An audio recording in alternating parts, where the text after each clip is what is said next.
Mari kita mulai acara penataran hari keempat malam ini dengan materi Cinta Tanah Air dan Bela Negara dengan narasumber Kolonel Laut Widoyono. Siap, silakan Pak, dimulai. Terima kasih Pak Siddiq. Assalamualaikum warahmatullahi wabarakatuh. Waalaikumsalam warahmatullahi wabarakatuh. Selamat malam. Salam sejahtera, Om Swastiastu, Namo Buddhaya. Yang kami hormati Dewan Pembina, anggota Dewan Pembina, Ketua Umum, Wakil Ketua Umum, Sekjen, Wasekjen, Bendahara, para kabit-kabit, para kepala divisi, berdasarkan surat permohonan dari Dewan Pimpinan Pusat Aliansi Kungfu Tradisional Indonesia, nomor 074/Akti Romawi 3/2020/0201 tentang permohonan narasumber.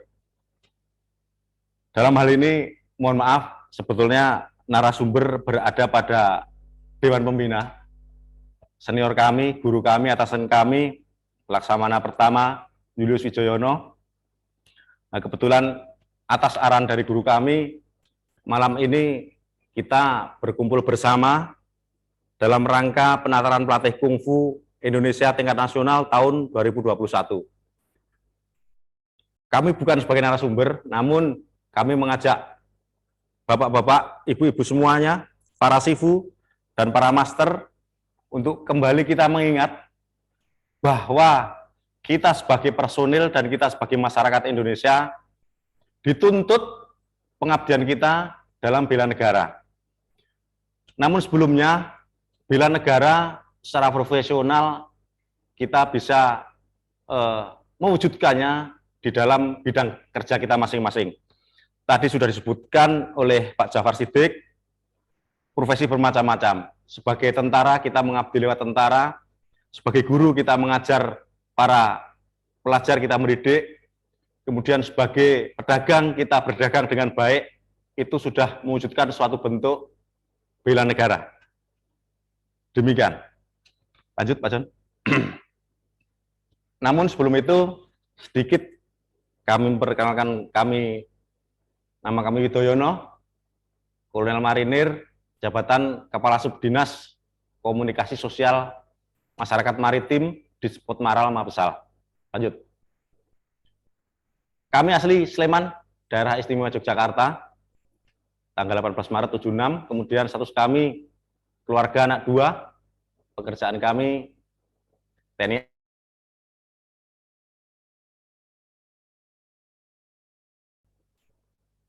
Kemudian penugasan kami lahir, kami lulus dari Akabri sebagai Danton Meriam, Batalion Arhanud, kemudian beralih ke Danton 1, Baterai Gempur, Tank BVP 2 Arhanud, kemudian ke Pasintel Yonif 7 sampai dengan sekarang. Lanjut Pak John.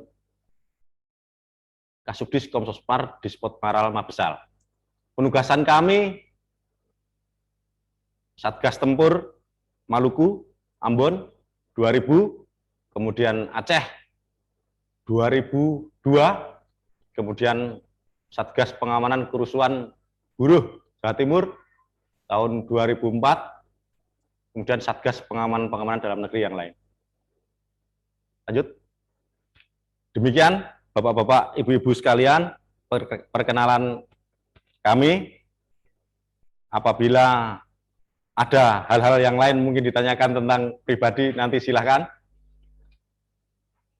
Sebelum masuk ke materi bela negara, kita harus meref dulu ke belakang, karena bela negara tidak bisa dicapai apabila kita tidak mengerti arti kepemimpinan. Kepemimpinan yaitu cara mempengaruhi, secara garis besarnya adalah demikian. Cara mempengaruhi dan memberikan contoh kepada para pengikutnya untuk mencapai tujuan organisasi. Kami garis bawahi upaya mencapai tujuan organisasi. Jadi tujuan-tujuan yang lain tidak termasuk dalam arti dari kepemimpinan tersebut. Kemudian, cara alamiah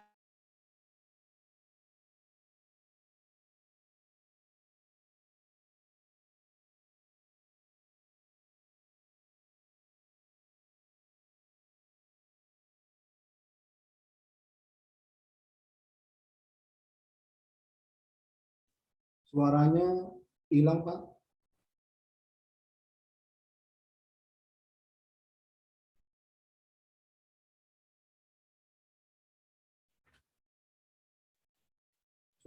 Suara Pak Widoyono hilang.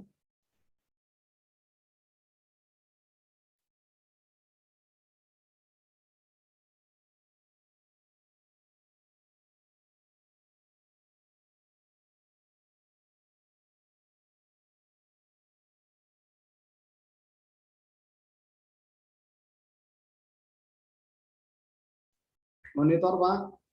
Suaranya tidak ada.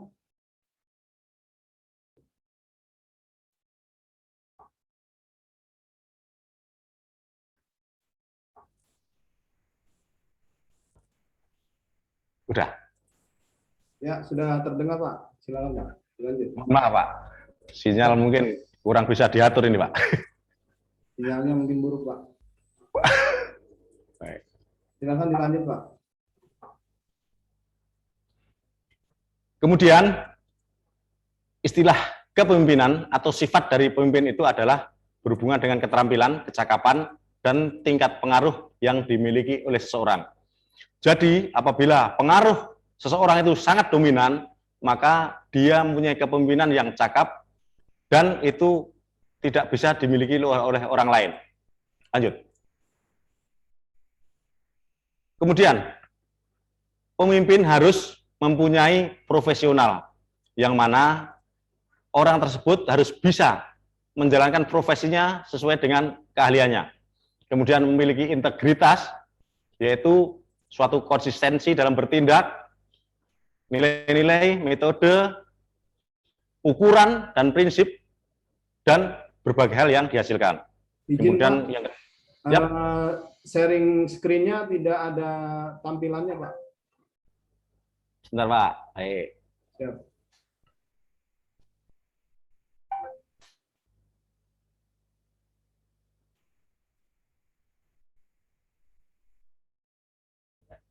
Sudah. Lanjut. Sudah bisa, Pak? Di kami tulisannya hanya blank hitam di Spotmart TNI AL has start screen sharing, Pak. Baik, Pak. Baik, sebentar, Pak.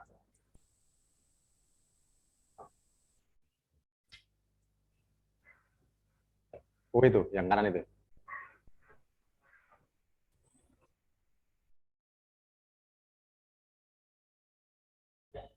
Sudah.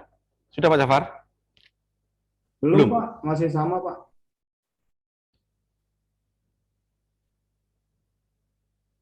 Ya, sekarang gambar Bapak yang terlihat di layar kami, Pak.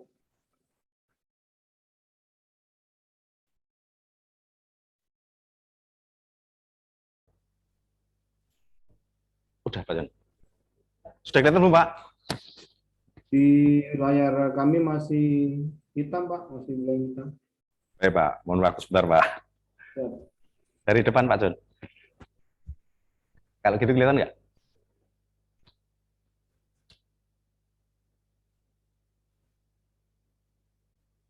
Kayak gitu doang ya, Pak John.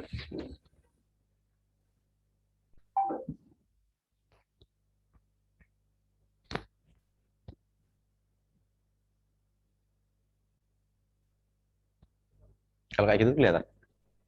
Sudah Kalau kayak ini kelihatan, Pak. Sudah tampil, Pak. Sudah, Pak. Sudah. Lanjut, lanjut, lanjut, lanjut, lanjut, Pak John. Ya, bisa, Pak. Siap, sudah, Pak. Terima kasih, Pak. Mohon maaf, ini mungkin ada sedikit error. Kemudian, para yang dikatakan pemimpin harus mempunyai loyalitas.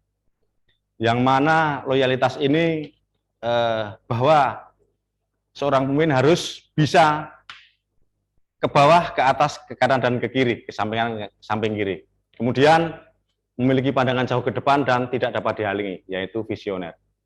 Lanjut, Pak John. jati diri pemimpin.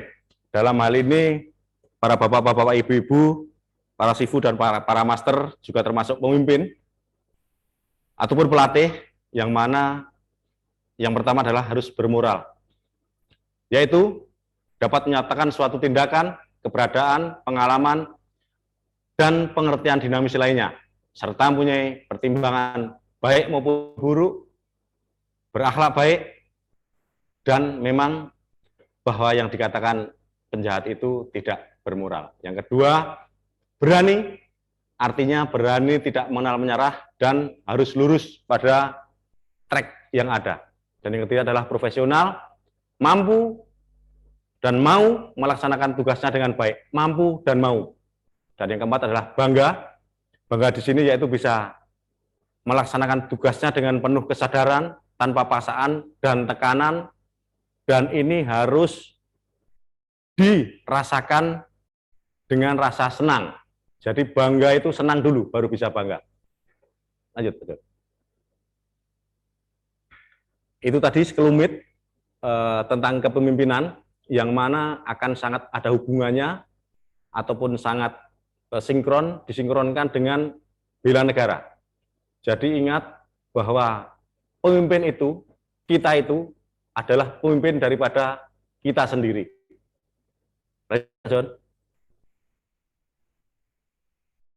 Dalam kehidupan bernegara, tentunya negara itu terbentuk ataupun disebut suatu negara apabila memenuhi kriteria.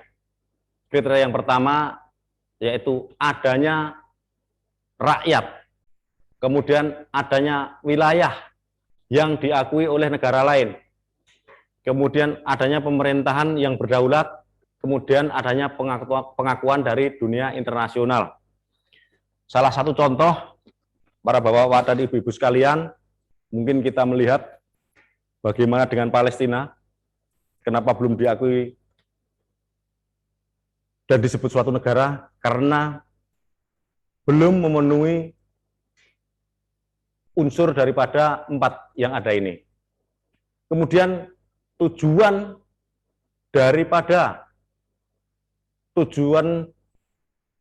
adanya suatu negara, yang pertama adalah melindungi bangsa dan tumpah darah, kemudian memajukan kesejahteraan umum, mencerdaskan kehidupan bangsa, dan ikut melaksanakan ketertiban dunia. Ini semua tujuan negara tercantum di dalam pembukaan Undang-Undang Dasar 1945. Cita-citanya juga sama, yaitu merdeka, bersatu, berdaulat, serta adil dan makmur. Ini semua merupakan suatu strategi nasional yang apabila dilaksanakan akan menjadikan negara yang merdeka, bersatu, berdaulat, adil, dan makmur, yang didukung oleh kesadaran bela negara pada seluruh unsur daripada negara kesatuan Republik Indonesia ini. Pak John. Bapak-bapak dan ibu sekalian, bela negara di berbagai negara ini diwujudkan dengan pelatihan militer. Sebagai contoh, di Amerika Serikat, Jerman, Spanyol, dan Inggris. Ini 1 kali pada akhir pekan dalam sebulan, ini dilaksanakan bela negara. Kemudian Israel, Iran, dan Singapura ini memberlakukan wajib militer bagi warga negara yang sudah memenuhi syarat, baik syarat umur, syarat fisik, keyakinan keamanan, dan yang lainnya. Kemudian di Tiongkok, Taiwan, dan Korea Selatan ini memberikan wajib militer beberapa tahun setelah seseorang melaksanakan dinas nasionalnya. Kemudian bagaimana dengan bela negara di Indonesia? Lanjut Pak John. Bela negara di Indonesia bukan wajib militer. Jadi seperti awal yang sudah kami sampaikan bahwa bela negara di Indonesia cukup dengan melaksanakan atau menekuni profesionalisme yang ada pada individu masing-masing. Itu sudah merupakan bela negara. Kemudian ada 3 pertanyaan mendasar dari bela negara. Apa yang harus dibela? Mengapa harus dibela negara itu? Kemudian siapa saja yang wajib membela negara? Poin pertama, sesuai dengan pasal 4 Undang-Undang Nomor 3 Tahun 2002 tentang Pertahanan Negara, negara bertujuan menjaga dan melindungi kedaulatan negara, keutuhan wilayah, dan keselamatan segenap bangsa dari berbagai bentuk ancaman. Ini para bapak-bapak, ibu-ibu sekalian, berbagai bentuk ancaman yang jelas fisik dan non-fisik. Non-fisik seperti yang kita rasakan, sehingga seharusnya penataran pelatih kungfu dilaksanakan secara tatap muka, face to face, tapi karena adalah suatu hal yang kami sebutkan tadi sehingga dilaksanakan secara online. Kemudian mengapa negara harus dibela? Karena negara harus tetap hidup, sehingga kita sebagai warga negara harus wajib melindungi dari segala bentuk ancaman. Kemudian tidak ada jaminan bahwa negara akan ada selamanya. Negara akan hidup penuh dengan persaingan. Sebagai contoh, Uni Soviet tidak menjamin ada sampai saat sekarang ini, dan kita lihat sudah terpecah, sudah bukan Uni Soviet lagi. Cekoslovakia juga demikian. Yang ketiga, siapa yang harus membela negara? Yang harus membela negara adalah seluruh warga negara.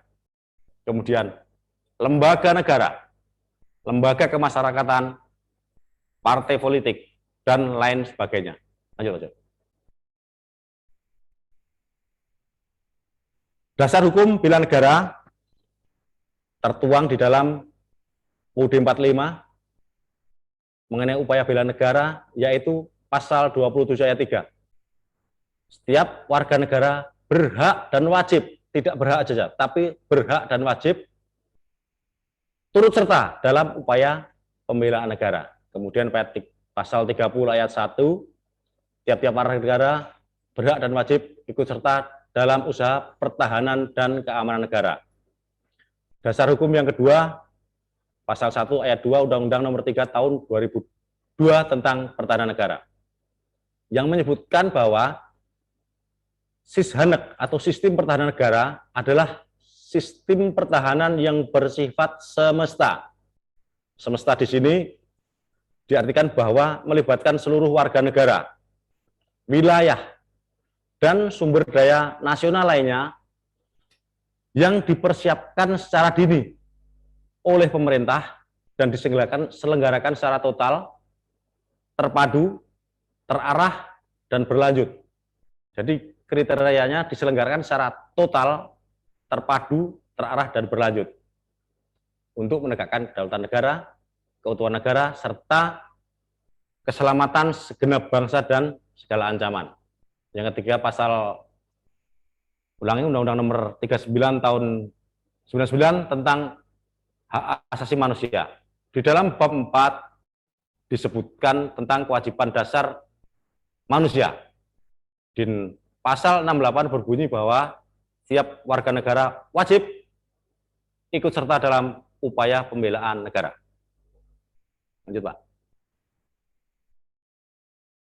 Kemudian kebijakan hukum pertahanan negara tertuang dalam Perpres 97 tahun 2015, yaitu tentang pembangunan karakter bangsa. Ada 2, yaitu pembinaan kesadaran dan kemampuan bela negara, serta peningkatan bela negara di lingkungan kementerian, lembaga, dan pemerintah daerah. Di dalam pembangunan karakter bangsa ini, yang diutamakan adalah pembinaan kesadaran dan kemampuan bela negara, yaitu dengan strateginya menyiapkan sumber daya masyarakat di bidang pertahanan. Kemudian penguatan jati diri bangsa. Lanjut Pak John.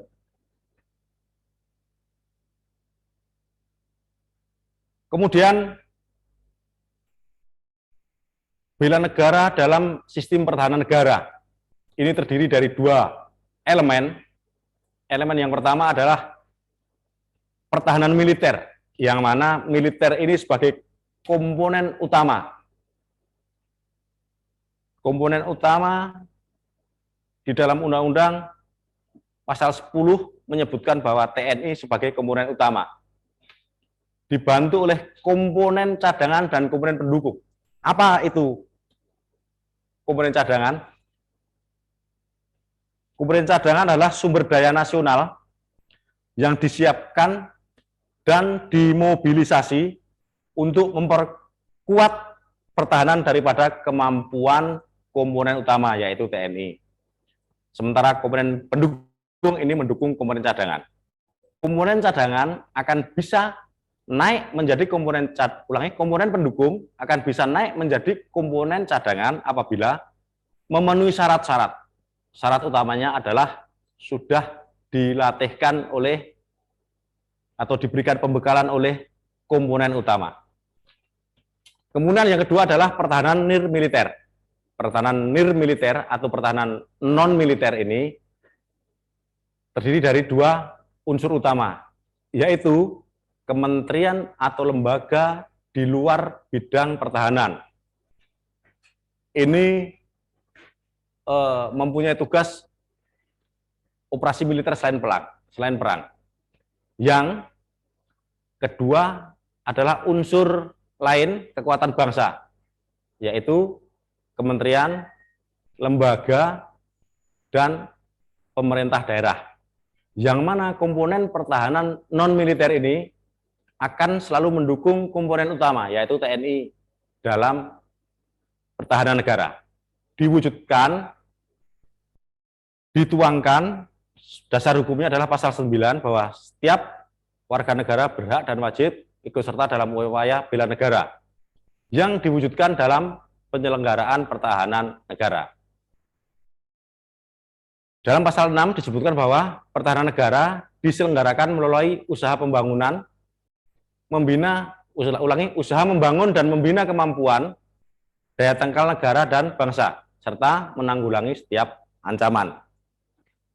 Jadi ancaman-ancaman yang ada ini harus diselesaikan bahu-membahu antara elemen-elemen yang ada sehingga akan terselenggara pertahanan negara yang baik. Kemudian pembangunan sistem pertahanan negara ini dihadapkan dengan ancaman dan menjamin keamanan seluruh elemen bangsa, maka skala prioritasnya adalah ada 3. Yang pertama, peningkatan profesionalisme komponen utama, yaitu TNI. Kemudian juga mengembangkan teknologi pertahanan dalam mendukung ketersediaan alutsista. Dan yang ketiga adalah penyiapan dan pengembangan kekuatan rakyat. Tentunya dengan diadakan bela negara ataupun penyuluhan-penyuluhan, kemudian pemberian instruksi yang jelas, sehingga pengembangan kekuatan rakyat ini akan mampu mendukung kekuatan dari komponen utama. Lanjut Pak John. Dalam rangka menjaga dan melindungi kedaulatan negara, keutuhan wilayah negara kesatuan Republik Indonesia, dan keselamatan segenap bangsa, maka sasarannya yang pertama adalah mewujudkan pertahanan negara yang mampu menghadapi ancaman. Dengan strategi yang pertama, menyiapkan pertahanan yang bersifat semesta. Jadi seperti yang sudah tadi kami sampaikan bahwa pertahanan kita adalah bersifat semesta, yaitu menyeluruh, kerjasama, kemudian menjadi satu antara komponen utama dan komponen cadangan, yaitu antara TNI dan seluruh lapisan masyarakat. Strategi yang kedua adalah dengan menyiapkan pertahanan defensif aktif.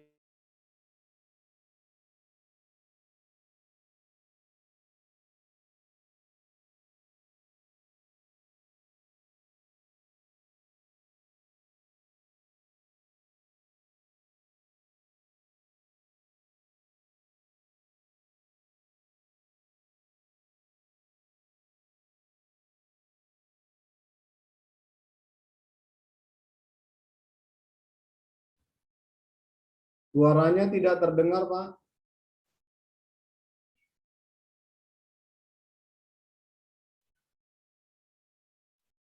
Sepertinya suaranya hilang, Pak.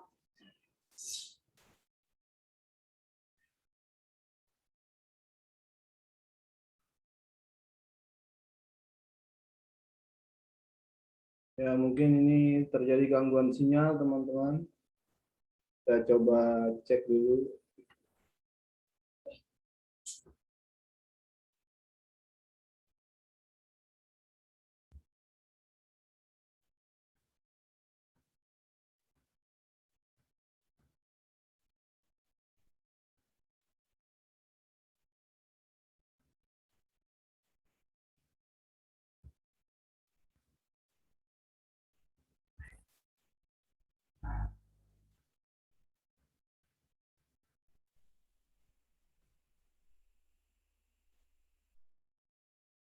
Sudah bisa Pak Jafar? Mohon maaf putus. Ya, siap. Screen sharingnya masih blank, Pak. Oh, baik, baik, Pak. Baik. Ya.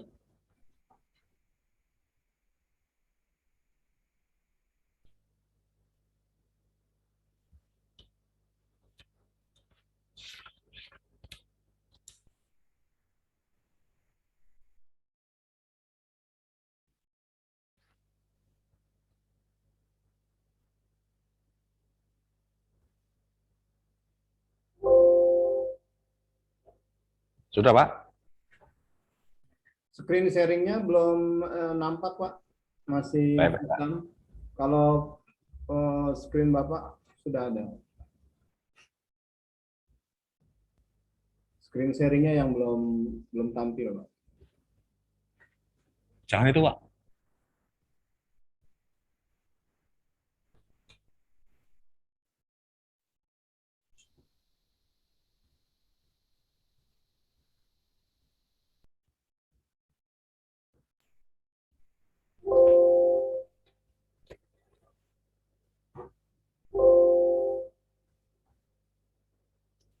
Dikecilkan dulu, Pak.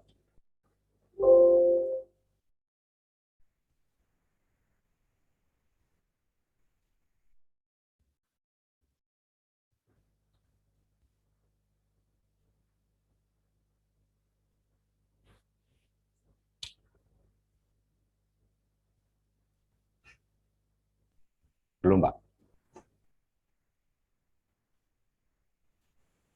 Dulu. Bukan, bukan. Dikecilin dulu.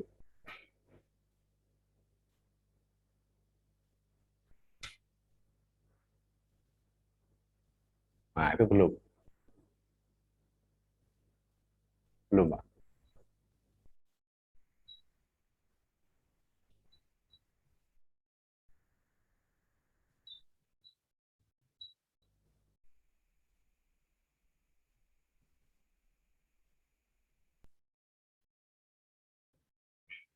Kecilin, Pak.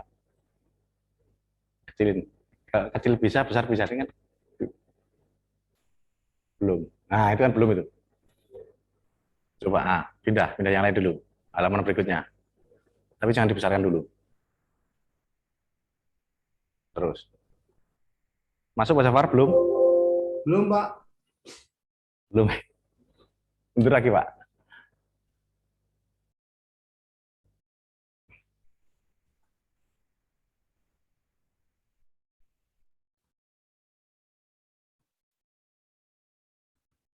Nah, itu kan belum itu. Nah, selama itu belum piye ya?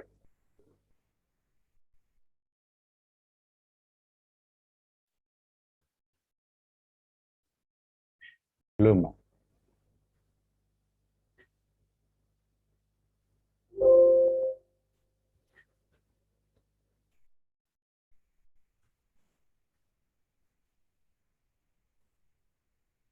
Nah, itu belum.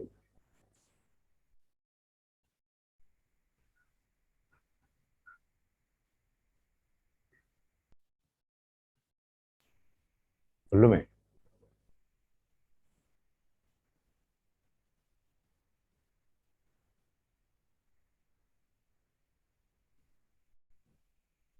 Nah, belum keluar itu.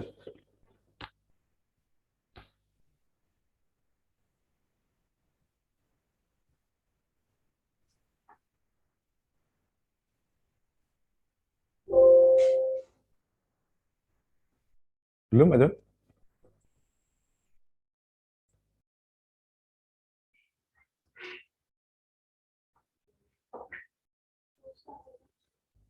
Yang kecil tadi, Pak. Kecil tadi.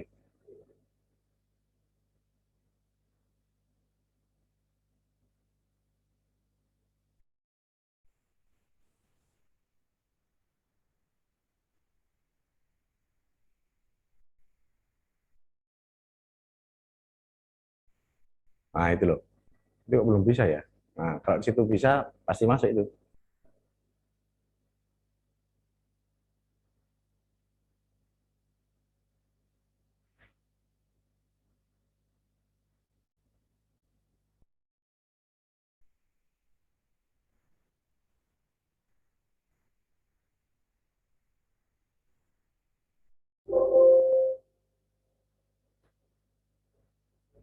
Ya? Belum bisa?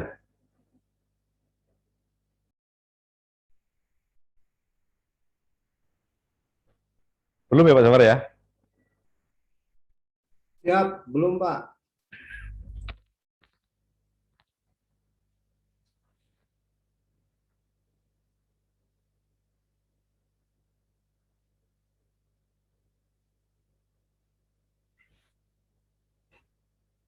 Apa nih, Pak? Dipedot sih, Pak?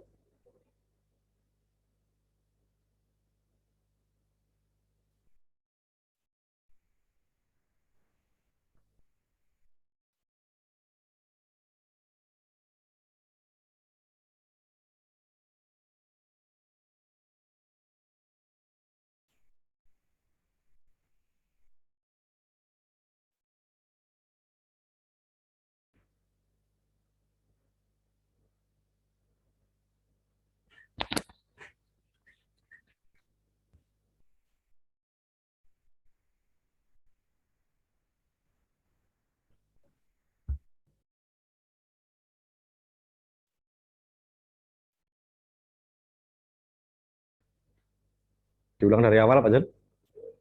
Diulang dari awal, coba.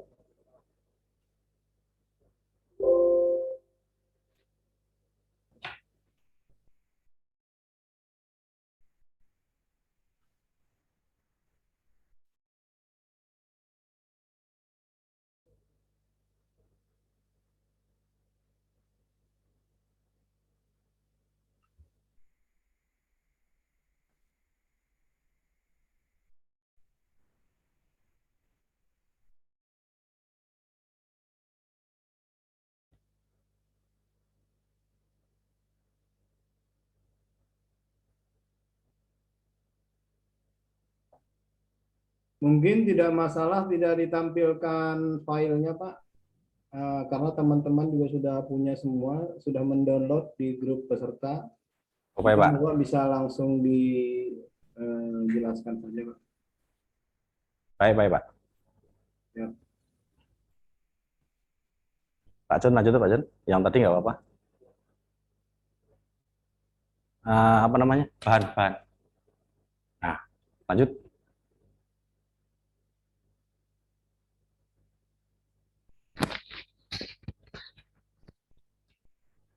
Terus. Hah?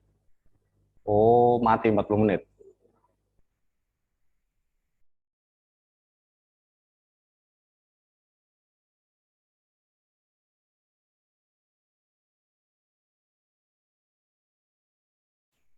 Lanjutkan, Pak Jen. Terus, halaman berapa tadi?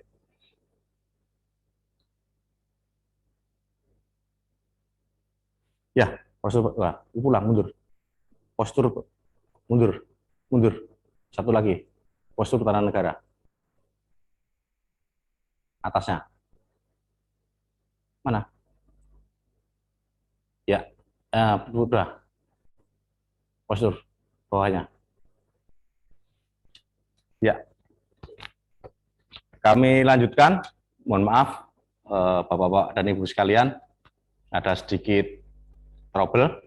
Kemudian postur naik lagi, Pak. Postur pertahanan negara.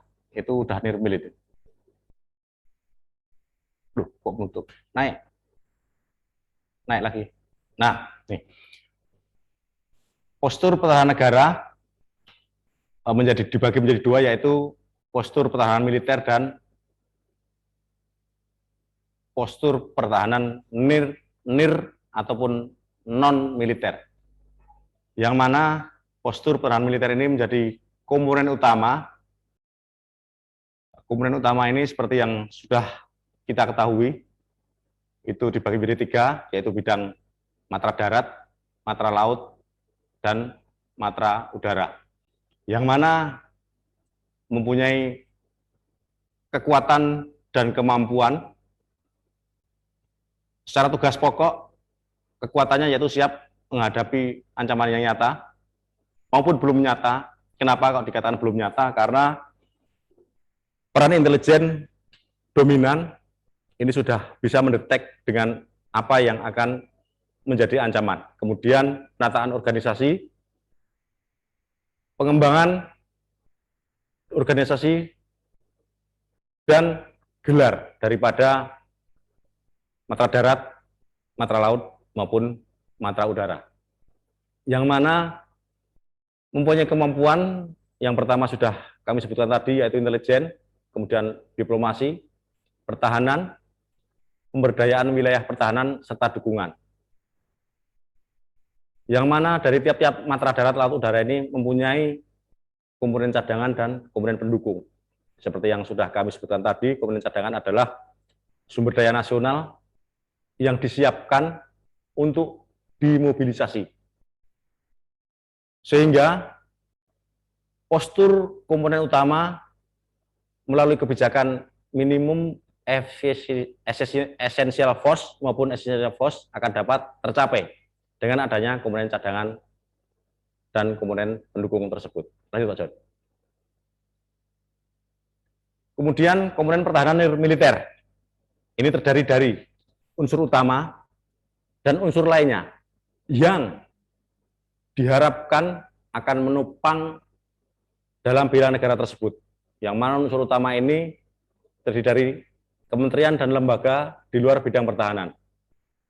Kemudian unsur lainnya, ini kementerian ataupun lembaga lainnya, kemudian pemerintah daerah, dan kekuatan bangsa lainnya. Ini rekan-rekan para peserta penataran pelatih kungfu ini termasuk yang mana? Nah, ini kita bisa melihat daripada hal tersebut. Lanjut, Pak John. Kemudian postur daripada pertahanan nir atau non atau bukan militer, yaitu terdiri dari unsur utama dan unsur-unsur lain. Unsur utama mempunyai kekuatan, kemampuan, dan digelar di mana? Yang mana kekuatannya itu disiapkan oleh kementerian dan lembaga, mempunyai kekuatan utama menghadapi ancaman non-militer. Kemudian kemampuannya bisa mewaspadai diri, kemudian bisa berdiplomasi, kemudian mempunyai kemampuan ilmu pengetahuan dan teknologi, ekonomi, sosial, moral, dukungan penyelenggaraan pertahanan negara sesuai dengan peran, fungsi, dan profesi masing-masing. Kemudian penggelaran yaitu pada lini depan di daerah ataupun provinsi, kabupaten, ataupun kota madya.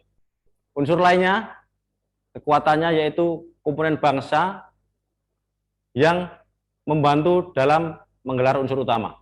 Kemampuannya sama dengan unsur utama, kemudian digelar sesuai dengan lokasi yang dibutuhkan. Lanjut. Kemudian apa penanaman nilai dari bela negara tersebut? Yaitu akan mampu membentuk daya saing yang memiliki kesadaran bela negara secara aktif dan secara sadar. Secara aktif yaitu mampu menangkal terhadap kedaulatan dan keutuhan serta keselamatan bangsa.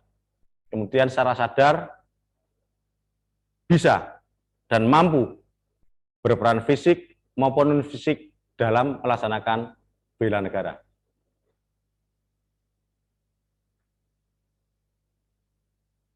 Di dalam menciptakan semangat bela negara, ini endingnya adalah mampu menghadapi ancaman yang ada. Melalui tingkatan-tingkatan, yang pertama, menyelenggarakan pembinaan dan pemantapan bela negara. Ini tentunya bisa diwujudkan dalam gerakan nasional. Yang kedua, pemahaman wawasan kebangsaan. Tadi ke Pak Jafar kemarin, ulangi, kemarin sudah, terus tadi kami revisi sedikit di situ tertuang wawasan kebangsaan, karena memang dalam bela negara ini, apabila sudah memahami 4 konsensus dasar, yaitu berupa Undang-Undang Dasar 45, Pancasila, Bhinneka Tunggal Ika, dan bingkai Negara Kesatuan Republik Indonesia, tentunya bela negara sudah akan terwujud. Kemudian track yang selanjutnya adalah penerapan dalam berbagai kegiatan. Nah, ini sudah termasuk Bapak-bapak, Ibu-ibu sekalian, para sifu, para master, sudah sudi mengundang kami untuk bersama-sama membaca, bersama-sama kembali mengingat tentang bela negara. Ini penerapannya dalam berbagai kegiatan, yaitu dalam bidang keagamaan, sosial budaya, penelitian, pendidikan latihan, maupun olahraga. Kemudian pengembangan jati diri bangsa, tanggung jawab dan partisipasi warga negara sebagai landasan pengembangan nilai dan perilaku yang ada. Tentunya apabila 4 hal ini sudah dimengerti, maka seluruh elemen bangsa pasti sudah akan mampu menghadapi ancaman-ancaman yang ada.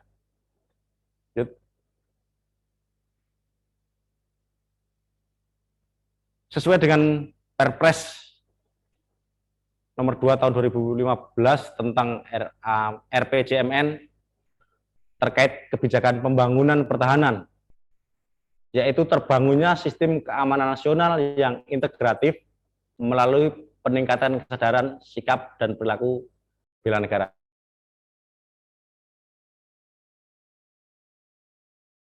Bangsa. Bahwa kemajuan bela negara yang dilakukan oleh setiap warga negara ini,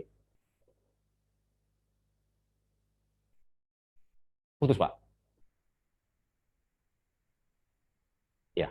Yang pertama yaitu dengan menanamkan rasa kecintaan kepada bangsa dengan jiwa patriotisme.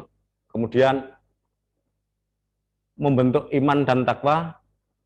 Yang ketiga, melatih jiwa kepemimpinan dan memimpin diri sendiri maupun kelompok. Yang keempat, menghilangkan sikap negatif, misalnya malas, apatis, boros, egois, dan tidak disiplin. Membentuk sikap disiplin akan waktu.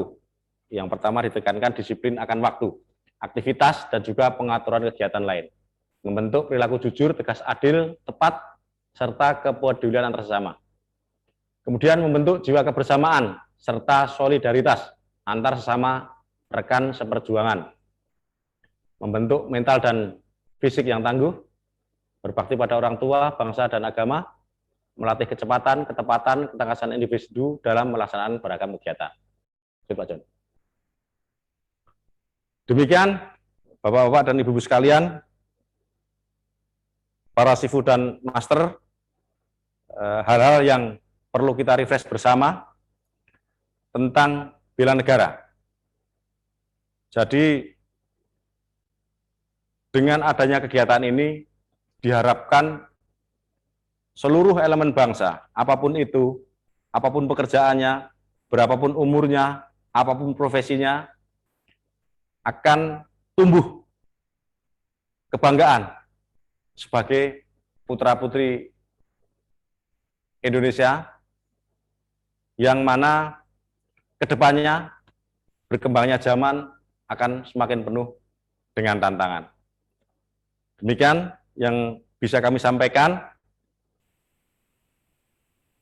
Apabila ada hal-hal yang perlu ditanyakan, mari kita bahas bersama-sama. Nanti kalau belum tahu, kami akan mohon arahan kepada narasumber, yaitu senior kita, guru kita, Laksamana Julius. Terima kasih.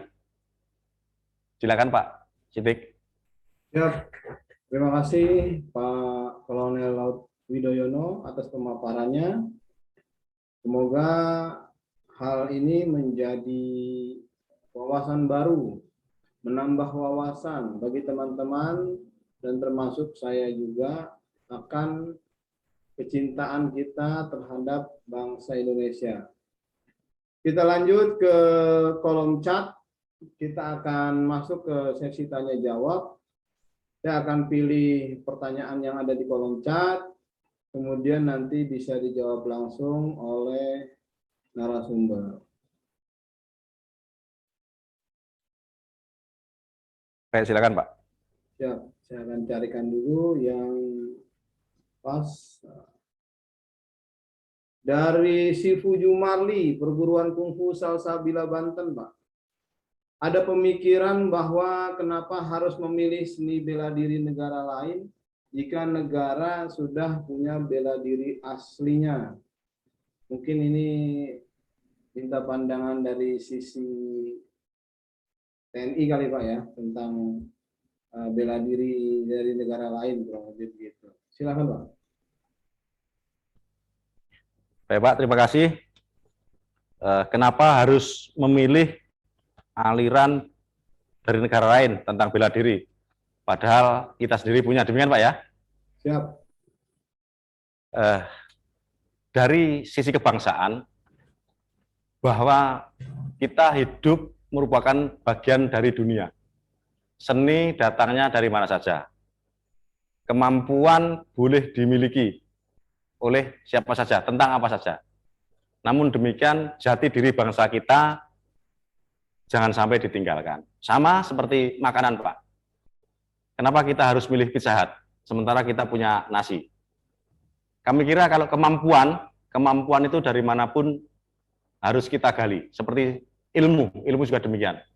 Dari mana saja ilmu harus kita gali sebanyak mungkin. Sehingga kita mempunyai kemampuan yang banyak. Menurut kami demikian, Pak. Siap, terima kasih Pak.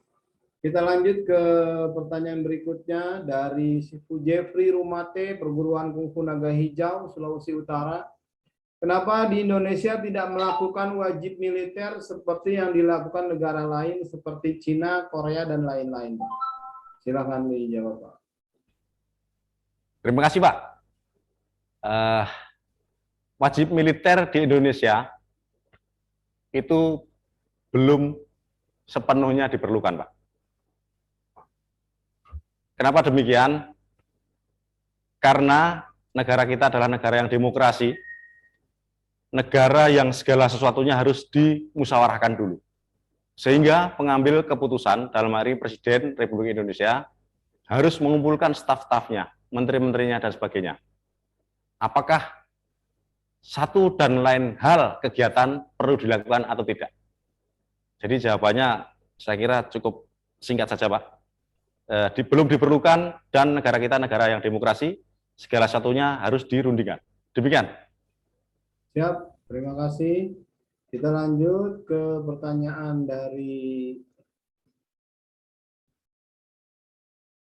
Sayyidul Ar-Rasyid dari Garuda Suci, Nusa Tenggara Barat. Izin bertanya Pak, satu, bagaimana cara kita khususnya generasi muda untuk menumbuhkan rasa persatuan dan kesatuan agar tidak tumbuh rasa individualisme di masa pandemi ini? Karena di masa pandemi ini semua kegiatan kita terbatas, tidak seperti biasanya. Yang kedua, negara Republik Indonesia kan harus mempunyai agama. Bagaimana cara kita menyikapi seseorang yang tidak mempunyai agama atau komunisme? Silahkan, Pak.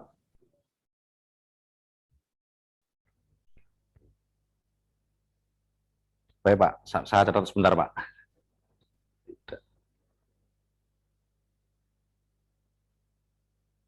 Terima kasih, Pak. Yang pertama, bagaimana cara menumbuhkan rasa persatuan dan kesatuan anak bangsa dalam masa pandemi? Tentunya, yang pertama, pemerintah sudah memikirkan itu, yaitu salah satunya dengan cara melaksanakan kegiatan yang tidak berkerumun, yaitu lewat Vikon, lewat Vikol, dan sebagainya. Sehingga jarak yang jauh, jarak Indonesia yang begitu luas terbentang, akan tetap bisa menumbuhkan rasa persatuan dan kesatuan.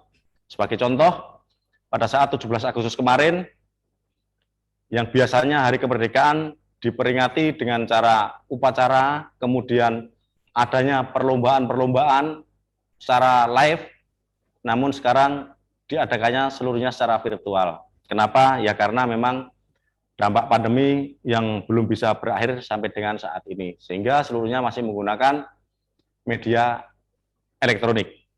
Kemudian tentang berkehidupan beragama, bagaimana cara menyikapi terhadap personil yang tidak punya agama. Di dalam pasal 29 dinyatakan bahwa negara kita adalah negara yang beragama. Jadi mungkin bukan komunisme ya, karena komunisme dilarang di Indonesia. Jadi mungkin secara tertulis di dalam KTP dia beragama A. Namun mungkin beliau ini jarang ke tempat ibadah. Mungkin demikian ya, Pak ya, yang tadi yang tanya. Bagaimana cara menyikapi? Ya, tentunya kita sebagai orang Indonesia tidak ada dan tidak diajarkan cara-cara kekerasan. Yang ada, yang dianjurkan oleh pemerintah, yang disarankan adalah yaitu dengan cara diskusi, dengan cara musyawarah untuk mencapai mufakat. Kemudian tentunya pendekatan secara individu terhadap orang yang dianggap tidak punya agama tersebut adalah orang-orang yang dekat, orang-orang yang bisa untuk mengajak ngobrol personil tersebut. Jadi saya kira tidak dengan cara kekerasan, tidak dengan cara hukuman sosial, mengucilkan, dikata-katain, saya kira tidak demikian. Orang terdekat, siapa yang bisa dianggap dekat, itulah yang bisa masuk ke personil tersebut. Saya kira caranya demikian. Terima kasih. Ya, kita lanjut Pak. Dari Sifu Ade Yin Yang, Nusa Tenggara Barat. Ini ada 7 pertanyaannya, cuma saya bacakan 2 saja, saya pilihkan 2. Bagaimana menyatukan perbedaan pendapat dan pandangan rakyat yang majemuk tunggal dalam membangun Indonesia menjadi negara yang maju?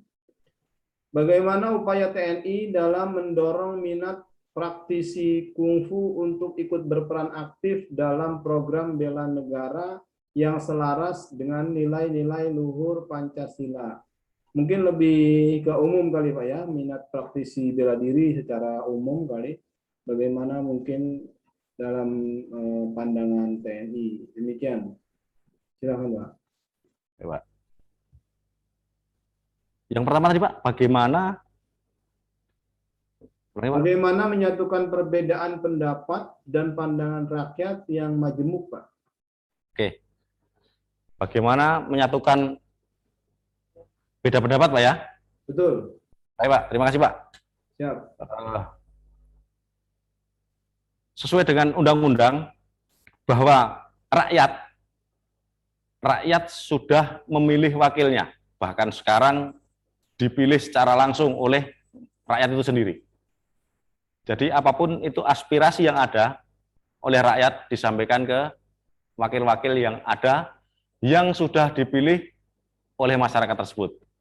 Jadi nanti di dalam forum Dewan Perwakilan Rakyat, kalau dalam perwakilan rakyat daerah mungkin ya, itu akan dibahas tentunya mohon maaf ini kepada rekan-rekan semuanya, rasa optimis kemudian positive thinking tetap kita utamakan dengan situasi apapun itu. Jadi kami kira demikian. Yang kedua, upaya TNI dan praktisi ya Pak ya. Upaya TNI, gimana Pak? Mohon maaf. Putus Pak John. Pak John. Bagaimana upaya TNI dalam mendorong minat praktisi bela diri untuk ikut berperan aktif dalam program bela negara yang selaras dengan nilai luhur Pancasila? Baik Pak. Jadi tadi kami sudah menyampaikan kepada bapak-bapak dan ibu-ibu sekalian bahwa kami sangat bangga, kami sangat bahagia sudah diundang, disurati secara resmi. Ini merupakan salah satu bentuk TNI kami dalam rangka mewujudkan, kemudian mengajak Bapak-Bapak Ibu sekalian mempunyai rasa bela negara yang tinggi, yang mengerti akan pentingnya bela negara. Kemudian, karena bela negara ini diselenggarakan oleh dan harus dilaksanakan oleh seluruh elemen bangsa, maka para sifu dan para master yang sudah mempunyai kemampuan di dalam bela diri, tentunya dengan bergabungnya para bapak-bapak ibu sekalian yang terdiri dari bermacam-macam macam-macam profesi, dari mulai polisi sampai dengan swasta, kemudian yang berumur dari 14 tahun sampai dengan lain-lain, kemudian berkumpul bersama dalam satu rangkaian kungfu, ini tentunya akan punya satu pandangan, satu wawasan yang sama, sehingga apabila dengan acara seperti ini rutin, kemudian yang materinya pun macam-macam, saya kira nanti akan bisa membuat dan menumbuhkan semangat bela negara. Demikian Pak Jafar. Siap, terima kasih Pak. Kita lanjut ke pertanyaan berikutnya dari Sifu Winarko, Senhau, Jakarta. Izin bertanya Pak, untuk Komcat, apakah juga dilatih seperti militer? Berapa lama untuk berlatih? Dan setelah dilatih, Komcat itu dilanjutkan ke militer atau dirumahkan? Silahkan Pak. Baik Pak, terima kasih. Komcat atau komponen cadangan itu adalah pendukung utama, komponen utama yaitu TNI, yang mana sumber daya nasional ini akan dilatih dulu, kemudian dipersiapkan, kemudian setelah itu akan ada kontrak-kontrak ataupun syarat-syarat dan peraturan yang jelas akan dilatihkan dulu seperti militer Pak. Ini kebetulan draft untuk pembentukan komponen cadangan sudah ada, tinggal disebarkan saja Pak. Nanti di situ akan diterangkan lebih detail. Kalau saya jawab sekarang, sebelum turun undang-undangnya, saya kira kurang etis. Demikian Pak. Terima kasih Pak. Siap. Izin bertanya Pak, kalau komponen cadangan itu bentuk realnya itu seperti apa Pak? Apakah dia seperti dulu ada banpol atau bagaimana Pak? Komponen cadangan Pak, ini karena kita 3 matra, yaitu darat, laut, dan udara, tentunya cadangannya darat, ya seperti darat. Cadangannya, bagaimana dengan cadangannya laut dan cadangannya udara? Apakah cadangannya udara juga harus seperti pilot dan sebagainya? Nah, ini bentuknya yang jelas dia, sedikit saya buka, dia harus mempunyai kemampuan infanteri. Infanteri itu pasukan jalan kaki, kemudian mempunyai 3 kemampuan dasar militer, yaitu lari, renang, dan menembak. Demikian Pak. Siap, terima kasih Pak. Kita lanjut ke Sifu Hasto Guratmolo dari Kalimantan Selatan. Mohon izin bertanya, kapan suatu negara mewajibkan bela negara dalam bentuk wajib militer? Apakah saat kondisi negara terancam, atau negara kekurangan tentara, atau alasan tertentu, atau dalam kondisi negara terjajah? Siap, silakan Pak. Baik Pak, komponen cadangan dibentuk apabila diperlukan oleh negara dan presiden menyetujui. Saya kira jawaban kami demikian Pak. Mohon maaf Pak. Siap, terima kasih Pak. Kita lanjut dari Sifu Sarmanto Simanihuruk, Judoka Kungfu Indonesia, Sumatera Utara Pak. Izin bertanya Pak, saya dari Judoka Kungfu Indonesia dari Sumatera Utara. Apakah saya bisa memintakan penyuluhan bela negara untuk arahan di Sasana dan lingkungan saya Pak? Dan kemana surat saya harus saya tujukan? Apakah ke Kodim, Korem, atau Rindam? Mohon pencerahannya Pak. Saya dari Kota Pematang Siantar, Provinsi Sumatera Utara. Terima kasih. Baik Pak, terima kasih Pak.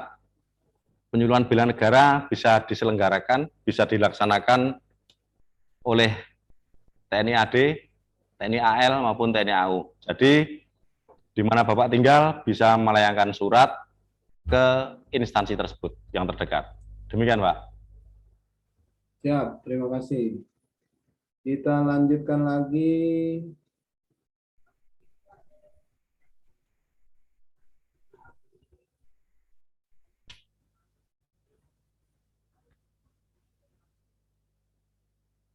Dari Sifu Jaslin Lingga, Sumatera Utara, Pak. Izin bertanya, Pak, apakah ada rencana Bapak menerapkan bela diri kungfu di kalangan militer, khususnya Angkatan Laut, Pak? Ya, silakan, Pak. Baik Pak, pertanyaan yang sangat menarik Pak. Ini flashback sedikit. Kemarin sebelum kegiatan ini, saya sempat tanya sama Pak Jafar. Pak Jafar, apakah kungfu itu yang ikut China semua itu kan, Pak Jafar ya? Siap. Ternyata, mohon maaf, saya tidak membicarakan ras, tidak, tapi seperti yang tadi, kungfu itu kan bahasa Cina lain, kami belum tahu. Ternyata, alhamdulillah bahwa seluruhnya sudah masuk. Ini kami sangat senang. Kemudian di instansi kami, Pak, di militer, di sini sudah ada guru kami. Apabila beliau merintahkan, kami siap. Demikian Pak, jawaban kami Pak. Ada perintah kami siap. Demikian Pak. Terima kasih Pak. Siap. Terima kasih Pak. Kita lanjut.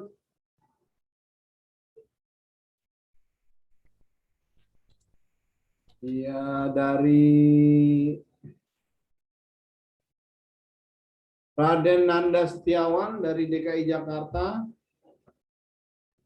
Selamat malam, izin bertanya Pak, bagaimana cara menyikapi khususnya seorang prajurit TNI AL dalam menegakkan hukum melawan tindak pidana korupsi, kolusi, dan nepotisme di negara Indonesia ini dengan mempertimbangkan dasar keilmuan tentang bela negara yang sudah diterangkan tersebut, Pak.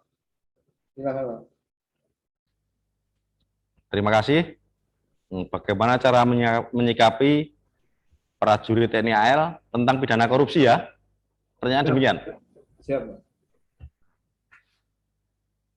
Dengan berkembangnya zaman Pak, kita sekarang terbuka, jadi institusi-institusi terkait dengan korupsi sekarang juga sudah masuk ke TNI. Jadi institusi tersebut sudah masuk, sudah melaksanakan kegiatannya. Bahkan sampai dengan saat ini, tadi siang sampai dengan jam 3:30, ada pemeriksaan oleh Badan Pemeriksa Keuangan masuk ke tempat kita.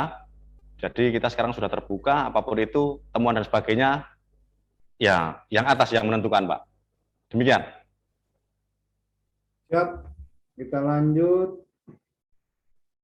Assalamualaikum, selamat malam Pak Kolonel. Izin bertanya Pak, bagaimana cara untuk menghentakkan kesadaran semangat bela negara kepada saudara-saudara kita yang ada di perbatasan negara, Pak.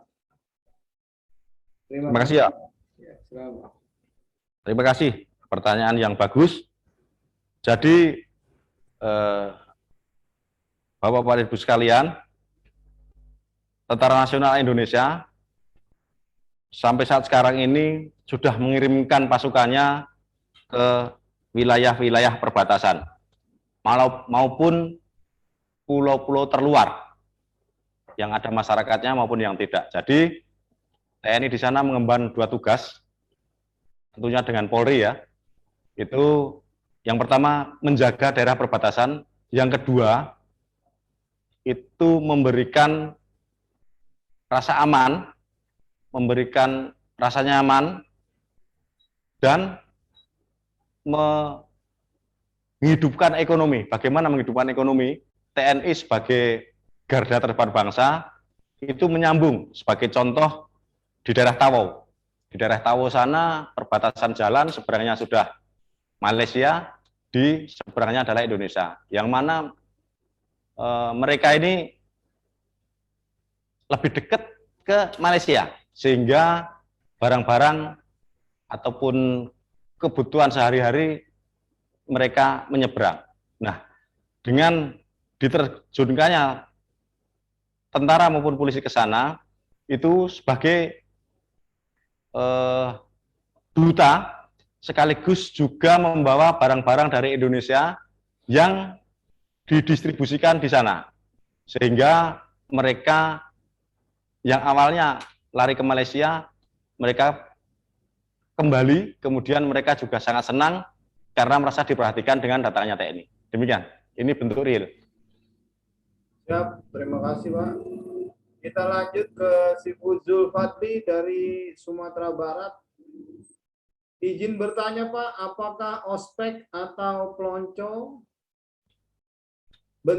adalah bentuk latihan bela negara dan cinta tanah air, Pak? Ini biasanya kebanyakan di sekolah-sekolah kalau baru masuk atau universitas suka ada pelonco-pelonco ya, Pak ya, ospek.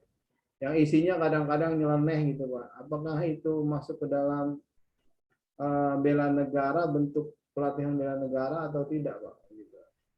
Baik, Pak. Terima kasih, Pak. Ini mungkin zaman kelahiran saya dulu, Pak. Jadi dicampur adukkan antara perpeloncoan dengan semi militer, kemudian menumbuhkan semangat bela negara dan sebagainya. Saya kira tinggal bentuknya saja, Pak. Kalau judulnya pelonco, saya kira sudah kasar lah bahasanya. Tidak cocok lagi di zaman sekarang, Pak. Demikian. Nah, kalau ospek mungkin diperhalus sedikit, atau kalau di militer saja sekarang namanya sudah orientasi, Pak. Ya, jadi namanya orientasi itu untuk yang pertama, orientasi itu mengenal diri kita sendiri, mengenal lingkungan, kemudian mengenal pejabat dan yang ada di sekitar situ. Itu orientasi.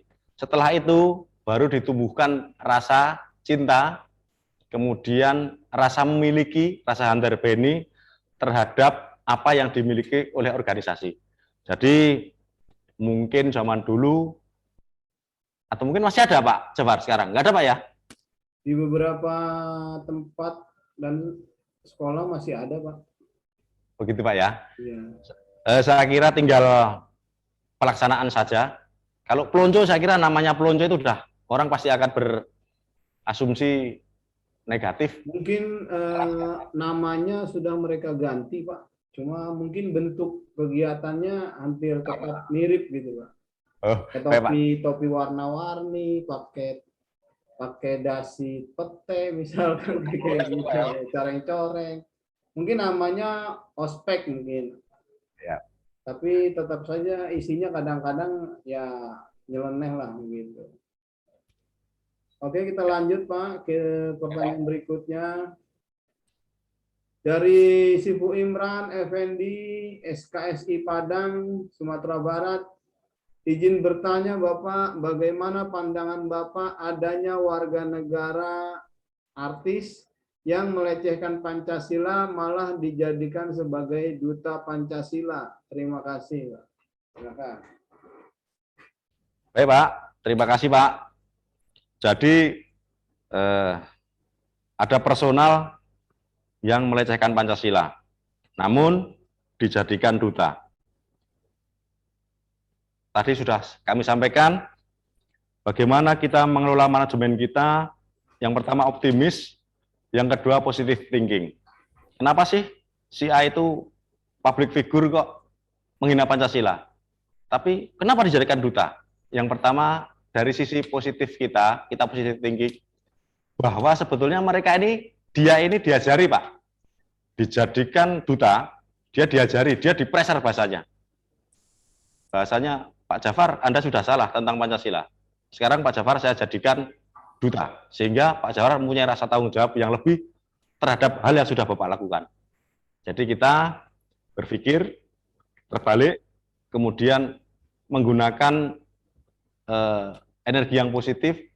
Oh, bahwa kejadiannya seperti itu, dia public figure, dia salah, maka dia dijatuhi hukuman sebagai duta. Sebetulnya dalam kurung Pak, dijatuhi hukuman untuk jadi duta Pancasila, sehingga dia harus merubah yang tadinya dia mungkin dibilang ekstrim, dibilang melecehkan, dia harus mencintai Pancasila.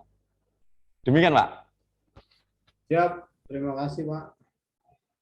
Saya jadi ingat ada hacker yang pada akhirnya dipekerjakan lah begitu ya, dalam kurung, Pak.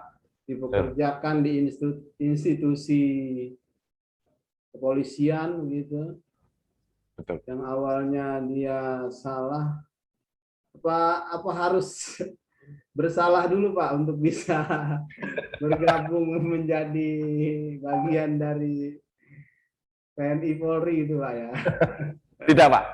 Jadi ada dua hal kan Pak. Segala sesuatu di dunia ini ada dua hal ya Pak ya.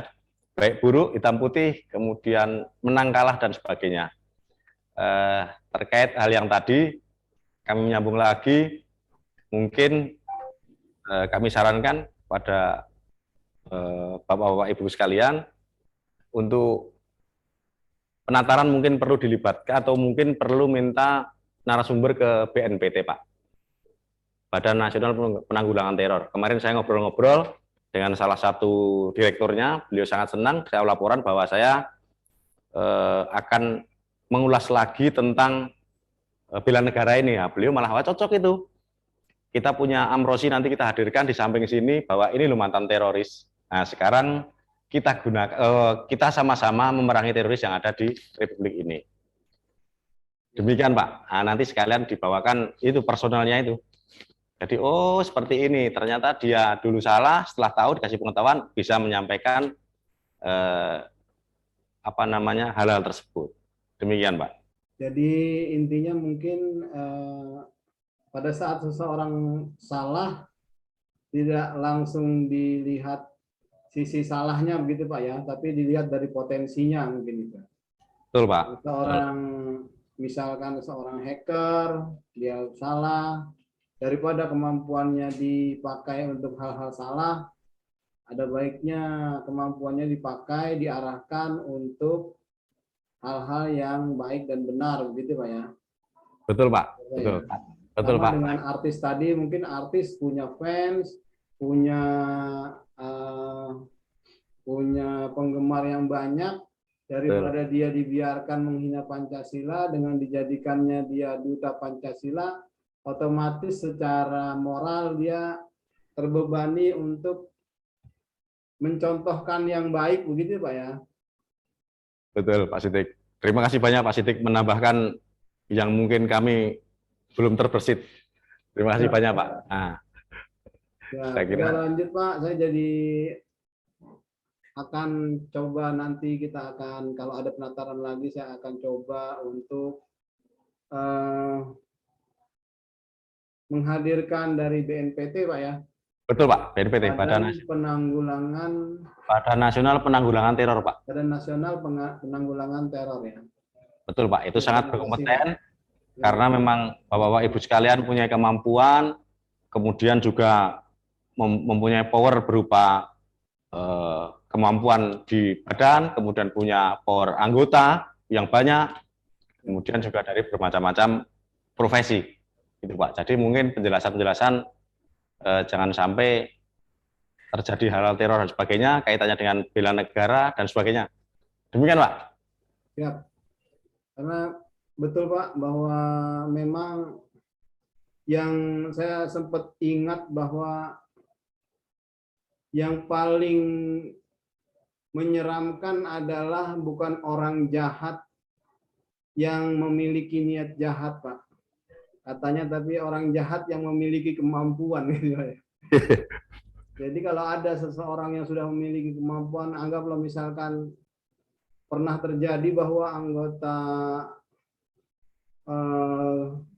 penanggulangan teroris, kemudian dia membelot, nah itu yang agak susah ditangani itu Pak ya.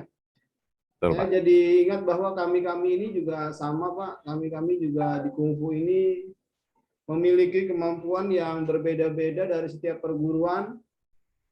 Yang jelas hampir semua perguruan itu mengajarkan cara bertarung, penggunaan senjata-senjata, baik senjata yang rahasia maupun senjata yang terlihat gitu Pak ya.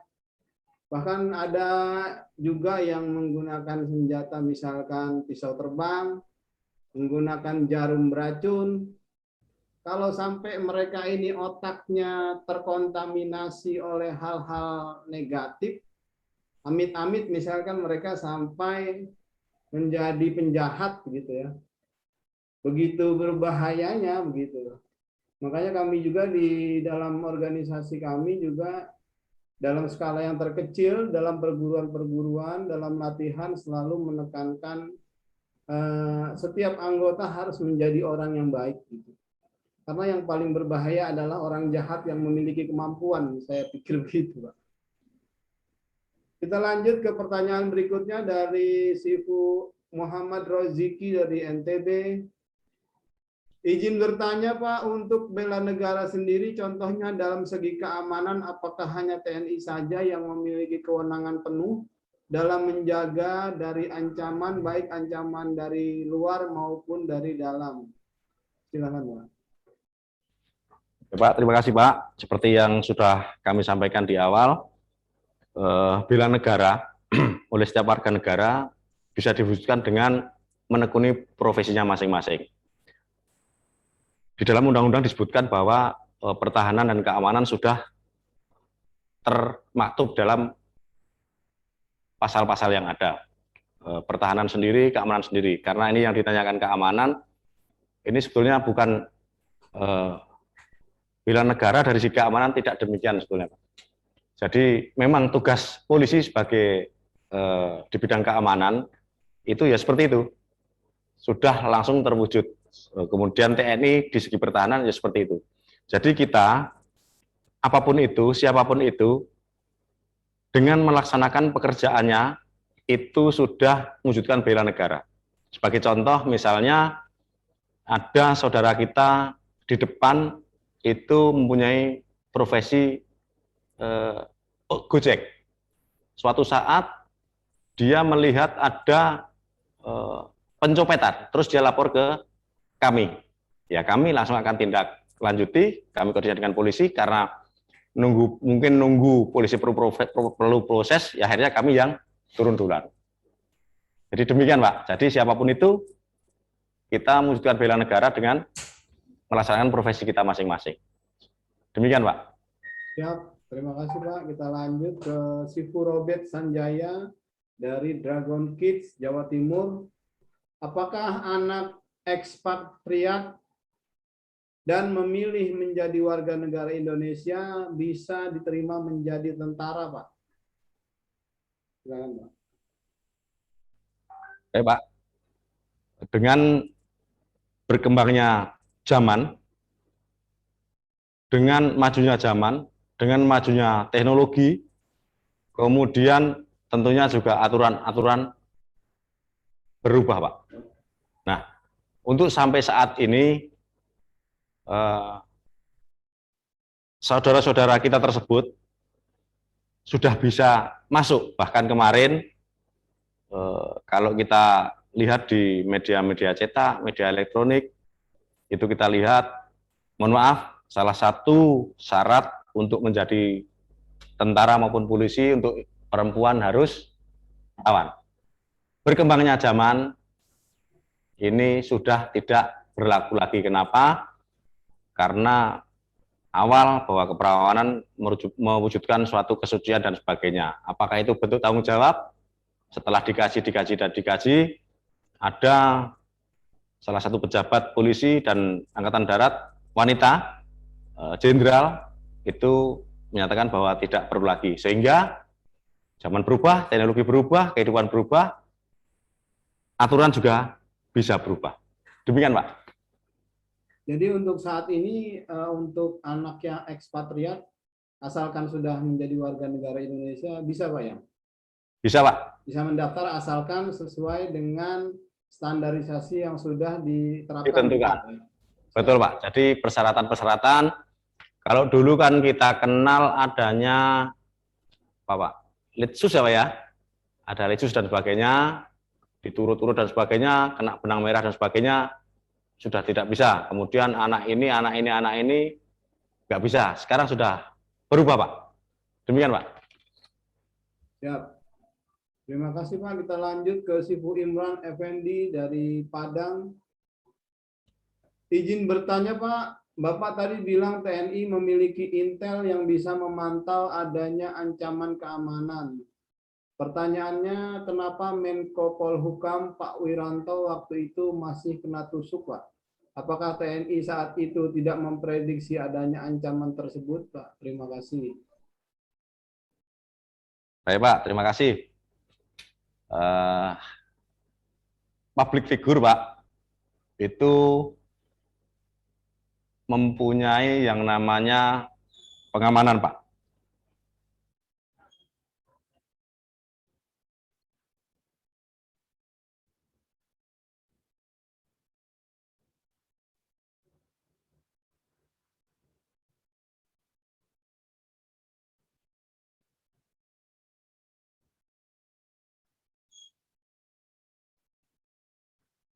Sepertinya sinyal Zoom-nya terganggu, Pak. Putus, Pak.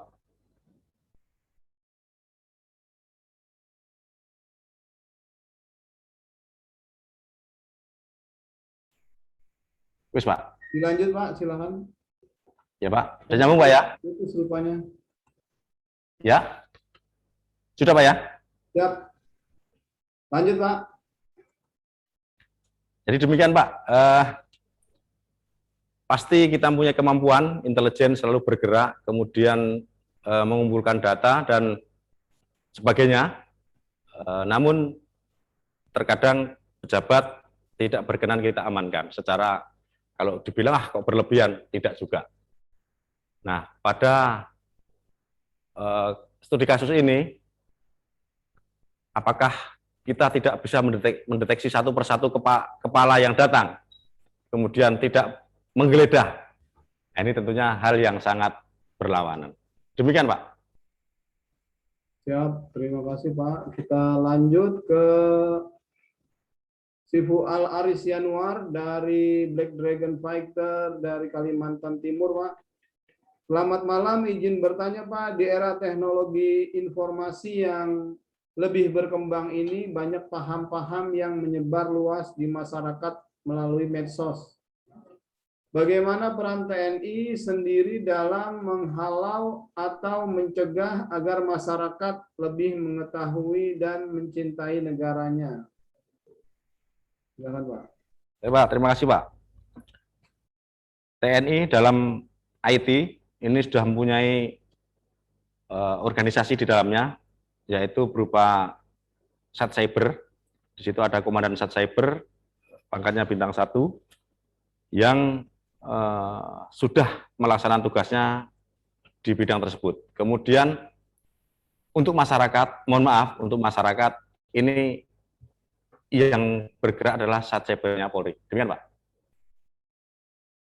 Ya, terima kasih, Pak. Kita lanjut ke pertanyaan berikutnya dari Syawaludin dari Garuda Suci NTB, Nusa Tenggara Barat. Assalamualaikum, selamat malam Pak. Izin bertanya, apakah alasan pemerintah kita tidak mengizinkan rakyatnya wajib militer? Tolong dijelaskan maksud serta tujuannya. Mungkin tadi yang sudah dijelaskan kali Pak ya, bahwa Sudah Pak, tadi, Pak. belum saatnya, belum dibutuhkan begitu ya. Betul Pak. Jadi kita skip saja ini, kita lanjut ke pertanyaan berikutnya. Izin bertanya Pak, bagaimana caranya menjadi anggota komponen cadangan Pak? Apakah ada batasan usia, persyaratannya apa aja dan lain-lain? Terima kasih Pak. Baik Pak. Syarat-syarat menjadi komponen cadangan ini Bapak bisa buka di websitenya Kemen Pak. Ini sudah dibuka. Apa saja? Tentunya akan lebih jelas di sini daripada saya ada kekurangan sedikit saja. Lebih baik di website resmi Kemhan. Demikian, terima kasih Pak. Siap. Jadi teman-teman kalau tertarik untuk mendaftar menjadi anggota komponen cadangan bisa searching di Kementerian Pertahanan. Kementerian Pertahanan ya Pak ya. Betul Pak. Jadi di sana tinggal cari syarat-syarat pendaftaran anggota komponen cadangan. Terima kasih Pak. Kita lanjut ke pertanyaan berikutnya dari Sifu Akrianda Otman dari Sumatera Barat Pak. Izin bertanya Pak, apakah ada prioritas untuk orang yang pintar bela diri untuk mendaftar menjadi TNI Pak? Silakan. Ini pertanyaan yang sangat menarik, Pak. Ini bercerita saya dulu, Pak. Nah, ini kebetulan saya dulu bisa sedikit sepak bola. Saya sampai prapon DIY. Kemudian saya daftar AKBRI waktu itu tahun 94-95. 94-nya saya menggunakan ijazah, tentunya sertifikat ya Pak ya. Sertifikat bisa dilampirkan Pak. Saya sepak bola 94 saya daftar, kebetulan belum rezeki saya balik. Saya ikut prapon DIY waktu itu, Yuna Jawa karena Perjona. Kemudian tahun 95 saya daftar lagi. Mulai dari saya usia 15, usia 16, waktu itu sepak bola ada Urnas Pak ya, usia 15, ada Piala Suratin, kemudian ada Piala Kompas, Menpora. Itu ada sekitar 9 Pak, ada 9 ijazah saya, itu yang saya lampirkan, dan ya memang mungkin sudah rezekinya Pak ya.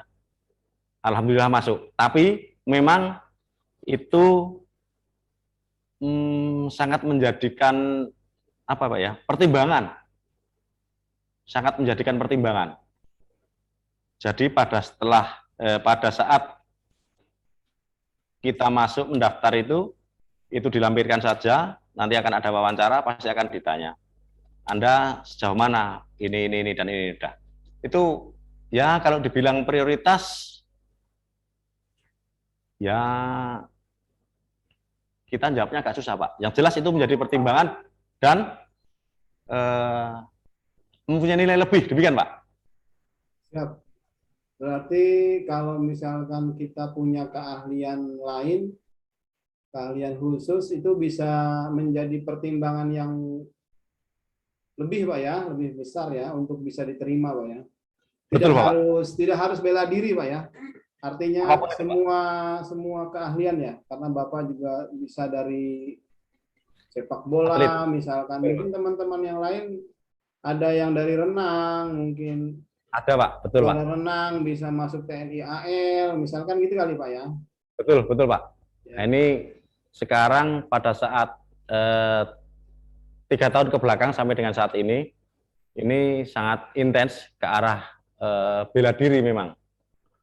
Bela diri, karena pada saat masuk kesatuan nanti setelah selesai pendidikan dasar, ini rekan-rekan yang masuk lewat jalur atlet ini akan langsung di training center kan Pak. Di TCK nanti diikutan perlombaan apapun itu, misalnya ada Kapolri Cup, Piala Panglima TNI Cup dan sebagainya, mereka inilah yang dimajukan. Demikian Pak. Ya, terima kasih Pak. Saya waktu itu sempat dapat informasi dari Pak Julius bahwa memang TNI AL khususnya menyasar, mencari orang-orang yang berprestasi yang ingin masuk TNI AL, kalau nggak salah beliau mengatakan demikian. Betul, betul Pak. Mungkin memang dengan banyaknya memiliki prestasi di luar, biasanya orang-orang yang berprestasi itu hidupnya disiplin, Pak. Kalau saya tidak salah ya. Semua atlet biasanya disiplin, sudah biasa dengan rutinitas, sudah biasa dengan target, begitu. Mungkin seperti itu pertimbangannya Pak Julius mengatakan bahwa TNI, khususnya TNI AL, memang sedang mencari, jadi rekrutmen itu adalah diprioritaskan kepada pemuda-pemuda yang memiliki kemampuan lebih, begitu. Betul Pak. Biasanya. Alhamdulillah juga Pak. Kita juga di Aliansi Kungfu Tradisional Indonesia rutin tiap tahun mengadakan pertandingan-pertandingan, baik itu pertandingan nomor fighting maupun pertandingan nomor keindahan jurus, dan sertifikat-sertifikat pertandingan kami itu banyak juga yang dipakai oleh adik-adik kami, anak-anak kami untuk dilampirkan di pendaftaran. Alhamdulillah banyak juga yang dengan lampiran tersebut bisa lebih mudah diterima di TNI dan Polri. Jadi mungkin teman-teman yang tergabung di AKTI bisa lebih menyemangati atlet kita bahwa dengan memiliki prestasi di bidang olahraga, karena kita di kungfu ya mungkin fokus aja di kungfu, insya Allah dengan memiliki kemampuan yang baik di bidang kita ini bisa menjadi pertimbangan. Mungkin tidak hanya masuk TNI Polri ya, karena saya juga mencatat bahwa laporan dari anggota kami bagi mahasiswa-mahasiswa yang sekolah di universitas tertentu, dia ikut pertandingan di kami, menjadi juara, ada juga yang mendapatkan beasiswa. Bahkan yang mendapatkan medali emas itu mendapatkan beasiswa setahun penuh untuk iurannya, gitu. Luar biasa sekali memang. Ya. Kita lanjut Pak ke pertanyaan berikutnya.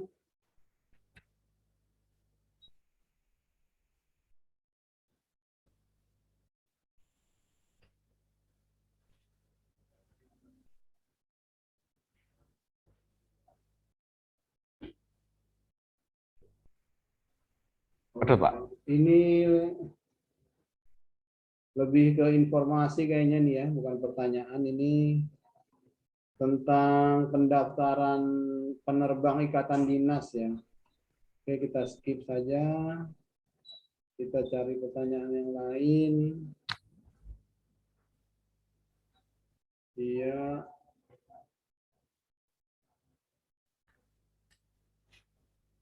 Dari Abdul Rahman, Pak. Abdul Rahman di Sumatera Selatan.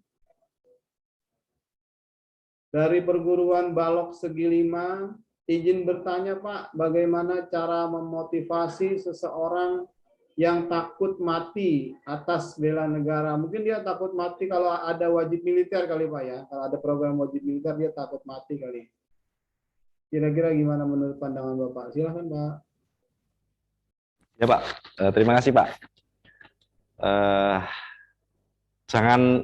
Jangankan di Indonesia Pak ya. Kemarin kita buka-buka ke website itu ternyata di negara yang sudah menerapkan wajib militer saja masyarakatnya masih menghindar. Bahkan ada yang mau bunuh diri. Nah, bagaimana trik yang diciptakan oleh pemerintah?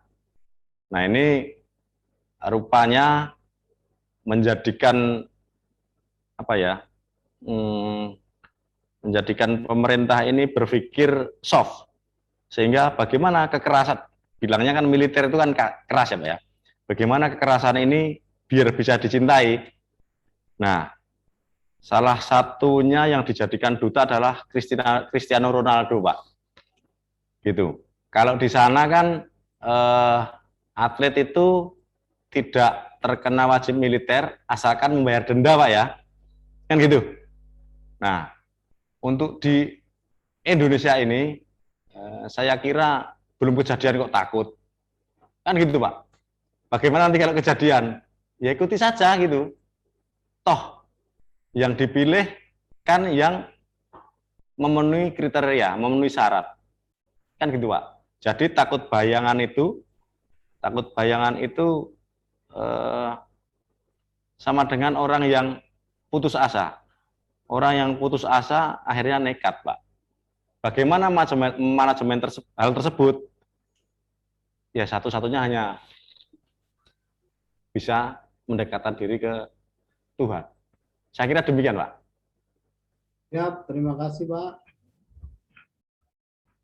Mungkin saran saya buat teman-teman yang takut mati, kalau tidak salah, wajib militer itu hanya wajib bagi orang yang normal ya.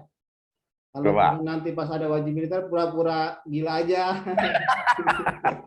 Bisa, Pak. Atau gimana lah. Iya. Atau masuk ke sungai gitu, Pak. Militer gitu. Pak, saya pernah dengar, Pak, katanya Angkatan Laut itu waktu dia mau mendapatkan baret warna apa ya Pak ya, merahnya kayak merah jambu ya Pak ya, Ungu Pak. ungu ya, Ya Pak. itu katanya baretnya itu dilempar ke laut ya Pak, malam-malam jam 12 Pak, suruh berenang ngambil sendiri, begitu betul ya Pak? Boleh diceritakan sedikit Pak? Mungkin hal ini bagi teman-teman bisa memotivasi bahwa menjadi tentara juga bukan sesuatu hal yang mudah, dalam artian segala sesuatu yang kita lakukan perlu perjuangan gitu Pak. Saya pikir ini penting untuk teman-teman. Baik Pak. Jadi semua itu kan ada apa namanya Pak? Pepatah Pak ya. Allah bisa karena biasa. Jadi kalau kita angkatan laut memang harus memenuhi kriteria renang itu di laut sekian kilo. Tapi kan tidak ujuk-ujuk Pak, tidak tiba-tiba toh Pak. Harus 2 meter dulu, baru besok 5 meter, terus bertingkat dan berlanjut Pak. Mohon maaf kalau Bapak lihat di TV, kalau Pak Presiden acara kenegaraan resmi, di situ ada satu angkatan kami, itu ADC-nya Kolonel Samson Sitohang, itu beliau Denjaka, itu waktu dulu masuk Akabri 95 bareng-bareng, beliau itu renang 50 meter nggak nyampe Pak. Nggak nyampe, kok bisa jadi pasukan khusus ya tadi? Aku nggak bisa ya. berlatih sendiri Pak. Akhirnya malah menjadi pasukan khusus. Demikian, jadi semuanya ada proses Pak. Tadi ada yang bilang takut mati karena wajib militer, alah, nggak ada apa-apanya itu Pak. Lebih keras kehidupan di luar Pak daripada di wajib militer itu. Misalnya yang tadi saya bilang punya 3 kemampuan, lari, renang, nembak. Tidak mungkin jadi komcat masuk wajib militer seandainya tidak bisa lari Pak. Misalnya kakinya sakit sehingga tidak bisa lari, ya nggak mungkin. Demikian. Renang sama. Waduh, saya di laut takut deh. Di air takut. Itu kan awalnya. Setelah dicoba, kemudian dilatih. Ingat, dilatih itu pasti dipaksa judulnya Pak. Sama toh Pak, kalau kita nggak dipaksa untuk latihan kungfu, untuk mulai dari pemanasan, peregangan, kemudian latihan intinya sampai dengan nanti pendinginan kan, ya nggak bisa kan Pak, harus dipaksa dulu kan Pak.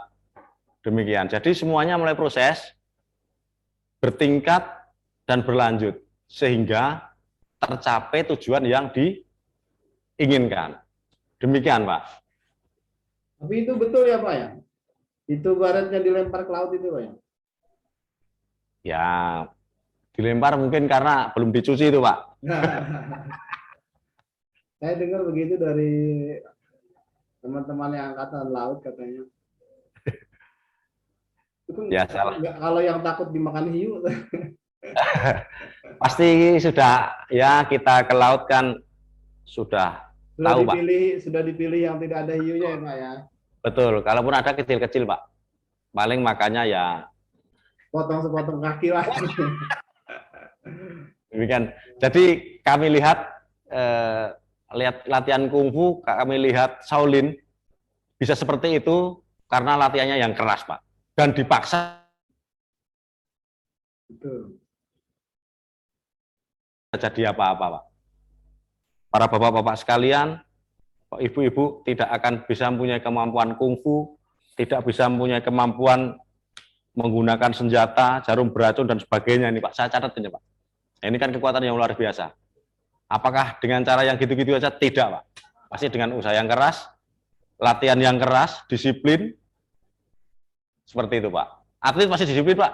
Atlet itu sudah pasti disiplin. Kalau tidak, pasti cedera, Pak. Demikian, Pak. Ya, terima kasih Pak. Kita lanjut ke pertanyaan Sifu Mingyo dari Wing Chun Training Center Indonesia. Malam Pak, mau tanya bagaimana pandangan TNI terhadap bahaya laten komunis, padahal Indonesia masih tetap kuat dengan Pancasila. Terima kasih Pak. Silakan Pak. Terima kasih, Pak. TNI adalah alat negara. TNI bukan alat penguasa. Dan TNI selalu mendukung apa yang menjadi program, kemudian keinginan pemerintah. Selama TNI ada, kita yakin bersama rakyat pasti akan bisa menanggulangi ataupun mengantisipasi laten yang ada tersebut. Demikian, Pak. Siap, terima kasih Pak. Kita lanjut pertanyaan selanjutnya dari Sifu Chang Kiang Liong dari Gentah Suci, Bandung, Jawa Barat. Mohon izin bertanya Pak, bagaimana kira-kira peran bela negara personil TNI Angkatan Laut di tengah kota yang jauh dari pesisir dan laut? Terima kasih. Ya, silakan Pak. Terima kasih, Pak. Peran bela negara TNI Angkatan Laut yang tidak pada bidangnya gitu, Pak, yang maksudnya, Pak, ya. Nah, ini pertanyaan. Jadi mungkin Karena kayak ada misalkan anggota TNI, mungkin kita identiknya dengan pengamanan pesisir, operasi-operasi di laut, begitu Pak ya. Tapi kalau betul, Pak. untuk yang daerah-daerah perkotaan, perannya seperti apa? Mungkin seperti itu kali Pak ya. Baik, Pak. Apakah nunggu saja, nunggu ada masalah di laut, begitu baru action, apa bagaimana Pak? Baik, Pak. Jadi TNI dibagi menjadi 3 matra seperti yang kita sampaikan, mempunyai tugas masing-masing. Kemudian dalam operasionalnya Panglima TNI akan memerintahkan kepada pihak-pihak, tentunya tidak saja Angkatan Laut pada saat di laut tidak, tapi gabungan, Pak. Tentu saja tidak saja Angkatan Darat pada saat di darat, Pak, ataupun di hutan, semuanya pasti akan digabungkan, Pak. Karena tiap-tiap matra mempunyai pasukan yang mungkin sudah kita ketahui. Pasukannya Angkatan Laut itu marinir, pasukannya Angkatan Udara itu pasukan KAS, Paskas, pasukannya Angkatan Darat itu Kopassus. Demikian, Pak, ya. Jadi dimanapun bergerak, itu pasti gabungan. Seperti contoh, di pedalaman Papua yang sekarang terjadi, Pak, ya, itu di situ personil gabungan, Pak. Jadi TNI Angkatan Laut juga berperan serta. Tapi semuanya atas perintah dari Panglima TNI. Demikian Bapak, di mana-mana pun, di laut pun, di darat pun, pasti akan terjadi gabungan. Darat, laut, udara. Demikian, Pak. Siap, terima kasih Pak. Teman-teman sekalian, jam di meja saya menunjukkan pukul 20:57. Kita punya jadwal jam 7 malam sampai jam 9 malam ya. Kenapa saya batasi sampai jam 9 malam? Karena kita peserta dari seluruh Indonesia. Di Bali saat ini sudah jam 10. Di Papua, teman-teman di Papua saat ini sudah jam 11 malam. Jadi mereka juga besok memiliki aktivitas pekerjaan masing-masing. Kalau kita terlalu larut malam selesainya, saya khawatir teman-teman akan terganggu aktivitasnya keesokan harinya. Jadi memang saya batasi kita on time dari jam 7 sampai jam 9 malam waktu Indonesia Barat. Demikian. Teman-teman sekalian yang saya hormati, Master dan Sifu, adik-adik, rekan-rekan, kita sangat berterima kasih malam ini atas kehadiran Pak Kolonel Laut Widoyono dari Mabes TNI Angkatan Laut. Terima kasih juga kepada Pak Marsikal Pertama Jenderal Bintang 1 Julius Widoyono. Dulu waktu pertama kali saya bertemu beliau Kolonel Laut. Tahun kemudian naik menjadi Marsikal Pertama Bintang 1. Ya, mudah-mudahan malam ini kita bertemu Kolonel Laut Widoyono. Setahun kemudian kita bertemu lagi sudah menjadi Marsikal Pertama, gitu ya. Amin ya Allah. Amin, amin, amin. Mudah-mudahan. Teman-teman sekalian, saya akan buka pengunci suara. Teman-teman bisa menyapa langsung narasumber kita, Pak Kolonel Laut Widoyono. Sebelum saya close, jadi silakan menyapa dulu beberapa menit. Setelah itu kita akan ambil foto bersama. Teman-teman yang mau ambil screenshot, saya kasih waktu 10 detik. Setelah itu baru kita close. Silakan teman-teman, sudah saya buka penguncinya kalau mau menyampaikan salam untuk Pak Widoyono. Terima kasih banyak. Siap, Terima terima kasih. Pak. Terima kasih Pak Kolonel. Terima kasih banyak atas ilmu dan infonya, Pak. Terima kasih Pak Kolonel. Terima kasih Pak Kolonel.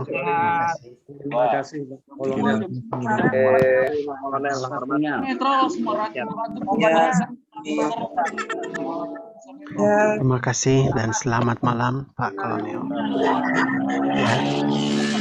Nah, kita doakan semoga tahun depan kita ketemu lagi. Terima kasih. Amin, amin. Marsikal Pertama, gitu ya teman-teman ya. Ya, amin. Amin. Oke, teman-teman sekalian yang saya hormati, saya berikan waktu 10 detik untuk mengambil screenshot di HP teman-teman sekalian. Jangan lupa nanti screenshotnya bisa di-share ke medsos teman-teman semuanya, di WhatsApp, di Facebook, Instagram, dan lain-lain. Rekaman ini akan nanti ditayangkan oleh tim YouTube Akti ke channel YouTube Akti. Tunggu nanti informasi berikutnya. Oke, dibuka semua kameranya, berikan pose terbaik untuk foto, gitu. Saya kasih waktu 10 detik ya. Oke, saya hitung mulai dari sekarang. 1, 2,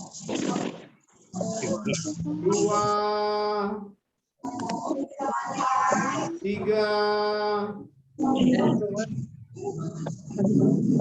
4,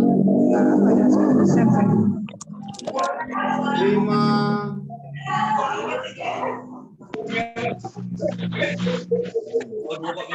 6,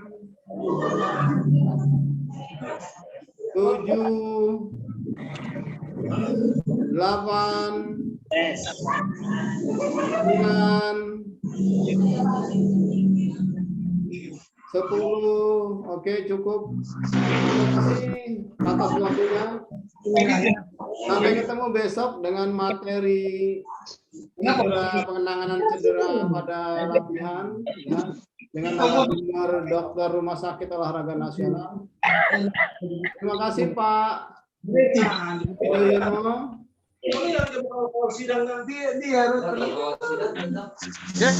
Atas waktunya terima kasih. Mau pulang, Bapak semua. Kita ketemu lagi.